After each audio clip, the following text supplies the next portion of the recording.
Hello, welcome back to Talking Europe on France 24. Now, in this programme, we're talking about a crisis, one that's playing out more than 7,000 kilometres from Brussels. A battle of the presidents, so to speak, in the South American oil nation of Venezuela. Now, as dozens of states worldwide formally recognise the president of the National Assembly, Juan Guaido, as interim president, European member states have failed to find common cause. A majority of the European Parliament recently voted in favour of backing Mr. Guaido rather than Nicolás Maduro as interim president. In this debate, 4 MEPs will be discussing the issue and telling us why they believe that the EU should or shouldn't be picking sides. First, though, we talk a lot about a crisis in Venezuela, but what does that actually mean for day-to-day life there? Under the Maduro regime, the economy has gone into meltdown with hyperinflation and shortages of basic goods and medicines. Well over 2 million people have fled Venezuela. Before we come to our debate then, our reporter Romeo Longlois was recently in Caracas and he filmed in a hospital where the problems of economic crisis and rampant crime collide. The crisis affects hospitals across the city, including in the better-off neighbourhoods. The state coffers have emptied, so the government is unable to import enough equipment and medicine. This emergency centre is actually one of the best in the country, but only one ambulance is able to leave the car park. Our ambulances are practically all out of service. We can't get hold of the spare parts we need to fix them. It's terrible. In Caracas, soldiers guard state hospitals. Reporters are not allowed in. Only the emergency centre in Chacao, a neighbourhood ran by Maduro's political opponents, lets us in. Honestly, we don't have enough of anything. I'm not lying. We lack syringes, gloves. We don't even have what we need to do stitches. We don't have scalpels. We have to ask patients to buy the medicine and equipment themselves so we can do them a bandage. I was kidnapped. Where? On Libertador Avenue. They threatened me with a pistol and forced me into a car. Did they steal anything from you? Everything. They stole his phone and all his shopping.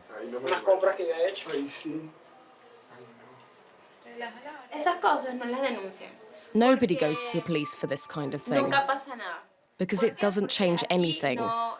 Here, literally, there is no justice. There's no rule of law. We live in a country without law or justice. So people get kidnapped, robbed, and they'd rather keep their mouths shut about it. They don't go to the police because even the police officer they speak to could be an accomplice of the criminal who kidnapped them. Well, with us to debate if and how the EU should get involved in the crisis in Venezuela and this political crisis are 4 MEPs. I'm joined by Bulgarian MEP Andrei Kovachev, Vice Chair of the European People's Party. Hello. Next to you, João Pimenta Lopes, who's from the Portuguese Communist Party and the European United Left Group. Thanks for being with us. Thank you. Coming across to British MEP Molly Scott-Cato, who spoke on this issue in the debate for the Greens group. And next to you, a Spanish MEP, Javier Nart, who's Vice Chair of the Alliance of Liberals and Democrats. Thanks all very much for being with us. Mr. Nart, I'd perhaps like to come to you first. You're from Spain, as I said. Your country has been one of the European member states that's been most fiercely or most vocally pushing for the recognition of Juan Guaido as interim president. You said that he is the legitimate president, but, for example, Mr. Pimenta Lopes believes that Mr. Guaido is a puppet of Trump, were your words. Why do you believe in his legitimacy? Because there is no legitimacy in Maduro. Maduro was elected in a masquerade that was not recognized by anyone, was recognized by China, wonderful countries, China, Russia, North Korea, the Sandinista Ortega, that is another masquerade president, a crazy thing in Nicaragua, Cuba, and in the European Parliament voting for them, it was the GUE and as well the National Front, wonderful people all together. So if you take into account that the presidency in Venezuela is not Maduro because he was elected in a masquerade without any, let me say, possibility of being a real election, the legitimacy goes to the National Assembly. And the National Assembly presents Guaido as the legitimate interim president. So we are not speaking of two presidents. We are speaking of a masquerade that is not recognized by anyone, by those parties and movements, and a legitimate president interim that is Guaido. Not taking into account the horrendous situation of Venezuela, that was and is a very rich country that is dominated by a kleptocracy, corrupted and let me say, liberticida. Well, we've certainly seen in our report some of the people there in Caracas who are very much suffering. But if I come to you, Mr. Pimenta Lopez, I mentioned your comment there that Juan Guaido is a puppet of Trump. But there are serious, serious questions about the election that brought Nicolas Maduro back to the presidency. Not to my view. In fact, I was present at the elections on the 20th of May last year. I could witness the process. It's a very strong process, as even Jimmy Carter mentioned several years ago. It's the same exact process that led, electoral process that led to the election of the National Assembly, for instance. It was elections that were followed by international observers from an area of countries from Africa and Asia. So what do you think is going on then? Why this accusation they were anticipated. Being a puppet? They were anticipated at the request of the opposition. There were 3 opposition members that participated in these elections. And it's interesting that a Spanish member does not take into account, for instance, the words of José Luis Zapatero, former Prime Minister of Spain, that followed the process, that was leading the negotiations back in February in the Dominican Republic, to which the opposition set aside when the agreement was already established. So it is one thing that we should question, for instance, is why the European Union rejected to be present with an electoral mission to these when it was invited to. Molly Scott Cato, you want to join in? Well, I agree with Mr. Nart that these elections cannot be considered free and fair, and that their outcome is therefore illegitimate and it's not accepted by the majority or by everybody in Venezuela, and that's a difficult platform to build from. And it's also really important to recognise the problems that there have been with the economy, as your piece has shown, and also the really serious threats to human rights that the Maduro regime has posed. But the point is here, we must not abandon our commitment to basic principles. For example, the self-determination of people and their right to choose their democratic leaders. And I'm afraid a lot of people here are pushing to undermine those basic principles. I mean, recognising somebody who is immediately recognised by Trump, you know, that looks suspicious. I mean, you've said he's a puppet. You know, we don't know what the relationship is, but it's deeply suspect that somebody comes forward, oh, I'm the leader, Trump immediately recognises. You know, those of us who are old enough to remember the 1980s can remember the sort of involvement that the US had overthrowing regimes, serving its own interests rather than the interests of Latin American people, and we must not return to those days. Well, Mr. Kovacev, your group, the EPP, does want Mr. Guaido recognised as interim president. You voted in favour of that? Yes, sure, and this is our firm position. We are going to send now a delegation with 3 vice chair of the EPP to Caracas to meet with the interim president. We never recognize the elections of the Tyrann Maduro, and this is very clear. This person, the regime of Maduro, bring this very rich country, maybe one of the richest, if not the richest country of natural resources on our planet, to a disaster situation with 1.7 million of inflation, with lack of any products for first need of the people, medicines and so on, and criminality. I have personally some friends, family who friends of my family who live there.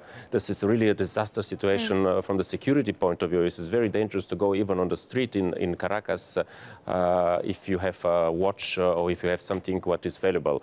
And this, indeed, we voted in favor of the people from Venezuela we don't take part on one of the other side. We vote for the people of the Venezuela that they have the right for free and democratic elections, and the president is an interim president who need to guarantee such a free and democratic elections and make a stop with this regime of dictatorship of Maduro. So you're personally, and as your group, calling for new elections, I believe your group as well? Yes, but the problem with this view is it suggests that the people of Venezuela are all in one place, you know, and the party that Guaido represents is called Voluntad Popular, you know, the will of the people. There isn't a single will of the people. We're dealing with a country that's very polarised, and that's a dangerous situation. The point is not to criticise what's happened in the past, although that's important. The point is, where are we going now? We need to have a mediated process. We need to have a process that everybody in the country can sign up to, difficult as that is. And who should be mediating that? Well, Mogherini is herself leading some discussions which should lead to that kind of mediation. I mean, I'm living in Brexit Britain. I know what it's like to live in a polarised society. It's extremely damaging for everybody. But one side saying we're right, you're wrong. In fact, both sides saying that can only lead to conflict and violence, and that's what we have to get out of. Mr. Nart, this mediation idea. Lenin, that is someone that some people likes, established that immigration was a referendum where people voted with their feet. So if you take into account that a great part of Venezuela has left, not because ideological, but because of social, I mean, it is a total disaster. But what about Mrs. Scott Cato's point about what next? What next? We've all acknowledged, I believe, next? the crisis I mean, situation. The position is the following. The National Assembly was elected in a democratic way, and then it was duplicated by a phantom assembly that was a Maduri society, a puppet society. That's part of the Constitution. A puppet assembly. When they say that is a puppet of Trump, it's a constitutional it doesn't process. matter. Excuse me. It's the Venezuelan Constitution. Excuse me. It's the Venezuelan Constitution. It was approved in the referendum. It is not that. It is an assembly that was established it's a by Maduro process that's himself. integrated in the We'll come to that point in one second, Mr. Pimentel. There is something that for me is totally abhorrent, is to get a revolution up to the last Venezuelan, up to the last Nicaraguan, up to the last Cuban.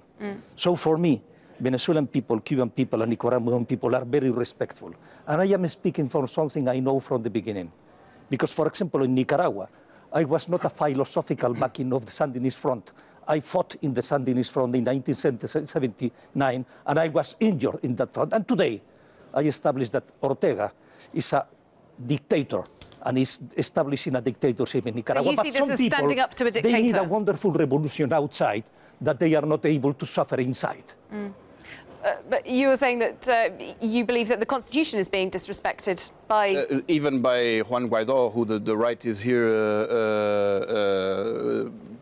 telling that it should be the proclaimed president of the Well, there are provisions within Venezuelan law. I mean, I'm not an expert on Venezuelan law, the man that called the Venezuelan Constitution, not Maduro's Constitution, the Venezuelan Constitution to proclaim himself, but is going against the same Constitution that says, if it was legitimate, his self-proclamation, that he needed to call within 30 days elections for presidential. He already said that he will not do it. He is not open for dialogue. He is calling for an intervention in his own country. So what do you see as the way forward?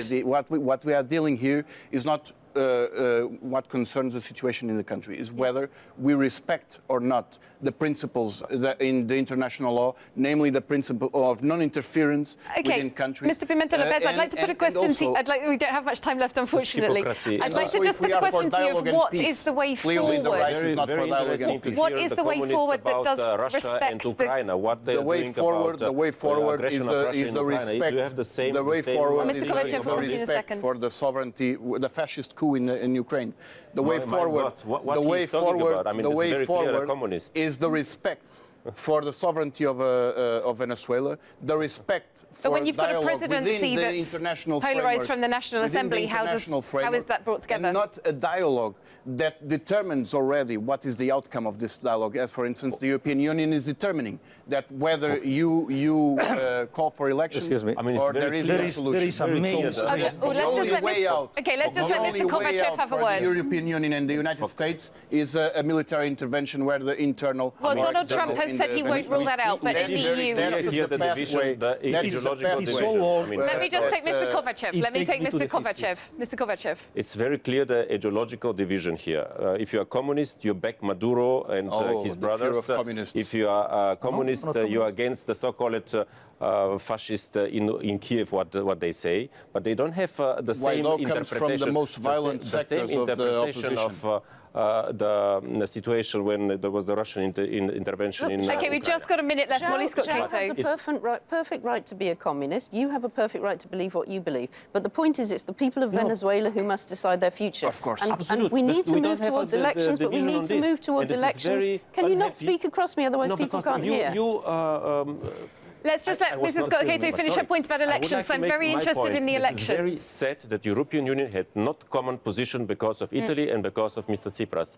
And this is very sad. From one side, the Prime Minister of Italy come here and say we need to have a common... about the sanctions that are suffocating the country. Okay, we're going to have to unfortunately end the debate here. We are running out of time, but I would like to very quickly just ask you all in one word, do you support the idea of new elections in Venezuela, Mr. Nart? The people New of elections means the possibility of having a fair elections. If you don't have freedom of press, if you don't have freedom of expression, if you don't are free because you are in the prison, if you are not possible to perform an election, you have a masquerade. So you don't believe that elections could be free and fair? Putting the elections on Maduro, it is as putting the elections on Franco. And I know quite well what means an elections under an illegitimate regime that is a dictatorship. Okay. So we believe there should be elections that represents how people truly feel in that country, and they should determine their future, but they must be built in a way that everybody will accept. So we need a social process and a mediation before we reach the elections. Very briefly, in one word, if you can, new elections, yes or no? No. Dialogue within the international law framework and the respect of the UN Charter. Mr. Kovachev. New, free and democratic elections under international observation and prosperity finally for the people of Venezuela and end with the dictatorship of Maduro. Okay, we are going to have to leave it there. Thank you all so much for taking part in this very lively debate. I do appreciate you taking part. Thanks all very much. Thank you for watching, and we'll see you very soon for more Talking Europe.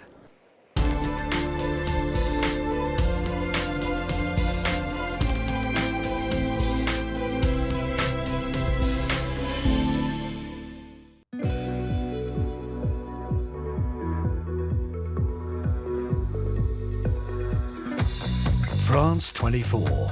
Every art form,